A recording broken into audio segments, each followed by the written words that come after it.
में तहसीलदार को हटा दिया गया है, लेकिन असली सवाल यह है कि अगर यह जमीन सरकारी थी तो उसे बेचा ही कैसे जा सकता है। सरकारी जमीन को बेचने का किसी को अधिकार नहीं है, फिर आखिर किसकी अनुमति से यह सौदा हुआ।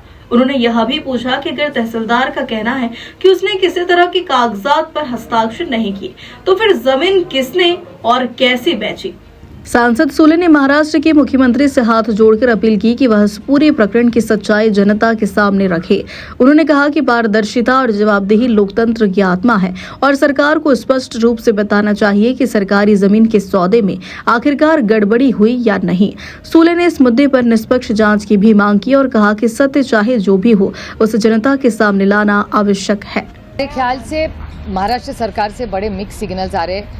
तहसीलदार को हटाया जा रहा है, जो तहसीलदार कह रहा है तो मैंने सिग्नेचर ही नहीं किया है, तो व्यवहार हुआ है कि नहीं ये भी किसी को पता नहीं है। तो मेरे ख्याल से महाराष्ट्र सरकार को जवाब देना पड़ेगा। माननीय मुख्यमंत्री जी का भी स्टेटमेंट आया है और रेवेन्यू मिनिस्टर ने सही क्योंकि सरकार क्या कह रही है, यह सरकार की ज़मीन है। अगर सरकार की ज़मीन है तो बेचने का अधिकार है ही नहीं, और अगर फिर बेची कैसी गई सरकारी ज़मीन, किसने परमिशन दी। और तहसीलदार अगर कह रहा है कि मैंने साइन ही नहीं किया तो ज़मीन बेची किसने, स्टैम्प ड्यूटी का सवाल ही नहीं आता। तो मुझे आप पूछे तो समझ में नहीं आ रहा है सच क्या है झूठ क्या है। मेरे ख्याल से मेरी महाराष्ट्र के माननीय मुख्यमंत्री से हाथ जोड़ के विनती है कि आप सच्चाई बोल दीजिए। पिछले हफ्ते ने भी उन्होंने इंक्वायरी के पहले ही क्लीन चिट निंबाळकर जी को दे दिया।